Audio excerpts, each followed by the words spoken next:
Welcome back, ladies and gentlemen, to our channel. Today we have a chilling tale to share with you. One that exposes the dark horrors that occurred behind closed doors at the Pennhurst Asylum. The Pennhurst Asylum, once a state institution for the mentally and physically disabled, became a house of unimaginable suffering. Join us as we delve into the sinister history of this notorious place and uncover the terrifying secrets that still haunt its halls. The Pennhurst Asylum, officially known as the Pennhurst State School and Hospital, was established in 1908 in Spring City, Pennsylvania. The institution was originally intended to house and provide care for individuals with intellectual and developmental disabilities, including children. The construction of Pennhurst Asylum began in 1903 after the Pennsylvania State Legislature approved funds for the project. The main purpose of the facility was to provide a safe and supportive environment for individuals who were often marginalized and neglected by society at that time. The design of Pennhurst Asylum was based on the cottage plan, which was a popular approach in the early 20th century for institutions housing individuals with disabilities. The plan involved constructing multiple smaller buildings, or cottages, rather than a large centralized facility. This design aimed to create a more home-like atmosphere and encourage a sense of community among the residents. However, as time went on, the institution faced numerous challenges and began to experience severe overcrowding. The number of patients far exceeded the capacity that the facility was initially designed to accommodate. This overcrowding led to a shortage of staff and resources, resulting in substandard conditions and inadequate care for the residents. Throughout its history, Pennhurst Asylum employed a variety of doctors, psychiatrists, and medical professionals to oversee the care of its patients. While it is challenging to provide an exhaustive list of every doctor who worked at the institution, here are a few notable figures associated with Pennhurst. Dr. Henry H. Goddard was a prominent psychologist and one of the early pioneers in the field of intelligence testing. He conducted intelligence testing at Pennhurst in the early 20th century and was known for his controversial views on eugenics. Dr. Philip M. Newcomer served as the superintendent of Pennhurst State School and Hospital from 1968 to 1979. During his tenure, the institution faced significant scrutiny for its poor conditions and mistreatment of patients. Dr. Harold W. Dent was a psychiatrist who served as the medical director of Pennhurst during the late 1960s and early 1970s. He was involved in the implementation of changes aimed at improving patient care and was interviewed in several news reports regarding the conditions at Pennhurst. As the years went by, reports of neglect, abuse, and mistreatment within the walls of Pennhurst Asylum began to emerge, shedding light on the harrowing reality faced by those unfortunate souls locked away within Pennhurst's walls. The facility became notorious for its appalling living conditions, lack of proper medical care, and widespread physical and emotional abuse inflicted upon the patients. Many patients suffered from malnutrition, unsanitary living conditions, and inappropriate restraint methods. Conditions at Pennhurst only worsened. Families of patients grew increasingly concerned about the well-being of their loved ones, leading to investigations and, eventually, legal action. There were reports and allegations of unethical medical experiments conducted on patients at Pennhurst Asylum. While specific details may vary, it's important to note that these experiments were carried out without the informed consent of the patients and often violated their rights and well-being. Here are some examples of the types of experiments that were reportedly conducted. Electroshock therapy. Electroconvulsive therapy, ECT, was a common practice in mental health institutions during that era. However, at Pennhurst Asylum, it was reported that patients were subjected to excessive and inappropriate electroshock treatments, potentially causing unnecessary pain and distress. Drug trials. There were allegations that patients at Pennhurst were used as subjects in experimental drug trials without their consent or proper oversight. These trials involved testing new medications or dosage levels, exposing patients to potential risks and side effects. Surgical procedures. There were accounts of patients being subjected to surgical procedures, including lobotomies. Lobotomy involves the removal or damage to parts of the brain and was a controversial practice at the time. Patients who underwent lobotomies often experienced severe side effects and permanent damage. Behavioral modification experiments. Patients at Pennhurst were reportedly subjected to various behavior modification experiments. These experiments aim to change or control patients' behavior through conditioning techniques, sometimes involving punishment and aversive methods. It's important to note that the mistreatment and unethical practices at Pennhurst Asylum were not limited to medical experiments alone. The institution was plagued by a widespread culture of neglect, abuse, and inhumane treatment, which affected the overall well-being and rights of the patients.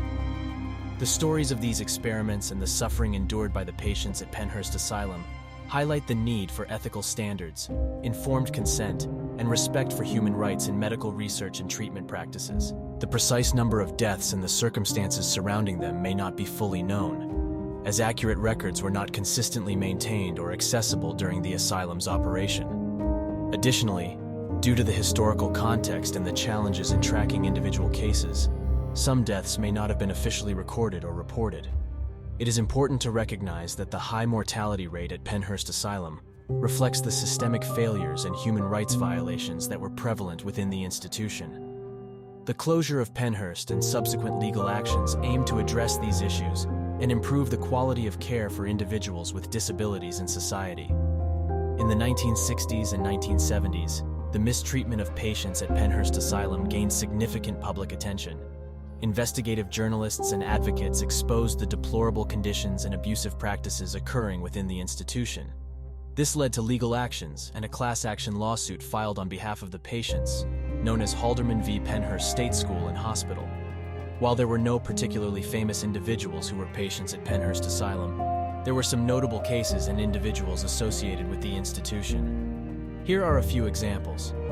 Bill Baldini, who was a television journalist who played a significant role in exposing the mistreatment and abuse at Pennhurst Asylum. He conducted investigative reports in the 1960s and 1970s, bringing national attention to the conditions endured by the patients. Geraldo Rivera, a prominent American journalist, conducted an expose on Pennhurst Asylum in 1972 for the investigative news program Goodnight America. The report showcased the neglect and abuse suffered by the patients and played a pivotal role in raising public awareness about the institution's issues. Mental health advocates. While not famous in the traditional sense, many mental health advocates and disability rights activists played crucial roles in advocating for the rights and well-being of Pennhurst patients. Their efforts helped expose the mistreatment and ultimately led to the closure of the institution. It's important to note that most of the individuals confined at Pennhurst Asylum were not well-known public figures.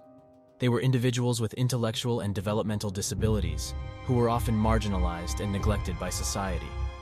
The focus of the historical accounts and advocacy efforts has been on highlighting the collective suffering and advocating for systemic change rather than on any specific famous patients. The lawsuit exposed the violations of patients' rights and ultimately led to the closure of Pennhurst Asylum. In 1986, the facility shut down and the remaining patients were transferred to community-based care settings, putting an end to the torment suffered by its patients. The facility was left abandoned, but the echoes of the past still reverberate within its decaying walls. Since its closure, Pennhurst Asylum has remained a haunting reminder of the dark chapters in the history of institutionalized care for individuals with disabilities and the horrors that occurred within its walls. The site has undergone renovations and been transformed into a museum and educational center known as the Pennhurst Asylum Haunted Attraction and Pennhurst State School and Hospital Historic District, providing visitors with a glimpse into the dark chapters of its past. Many believe that the souls of the mistreated patients still linger, their restless spirits seeking justice and solace. Over the years, numerous accounts and reports have claimed that Pennhurst Asylum is haunted by the spirits of the patients who suffered and died within its walls. Visitors and paranormal enthusiasts have reported experiencing eerie phenomena, such as unexplained sounds, apparitions, voices, and feelings of unease while exploring the abandoned buildings. Some individuals claim to have encountered specific entities or experienced paranormal activity during their visits. It's important to note that these claims are based on personal experiences and beliefs rather than scientific evidence. Skeptics argue that the alleged paranormal occurrences can be attributed to various factors, including psychological priming, suggestibility, and the atmospheric ambiance of an abandoned and deteriorating structure. The Pennhurst Asylum has embraced its reputation as a haunted location and offers haunted attraction events and ghost tours, catering to those interested in exploring its eerie atmosphere and alleged paranormal activity. Ultimately, whether or not Pennhurst Asylum is truly haunted is a matter of personal belief and interpretation. Exploring the paranormal aspects of the site can be an intriguing experience for those interested in the supernatural, but it's essential to approach such claims with a critical and open-minded perspective. The museum and historic district aim to educate visitors about the mistreatment suffered by the patients at Pennhurst Asylum and raise awareness about the importance of disability rights and compassionate care.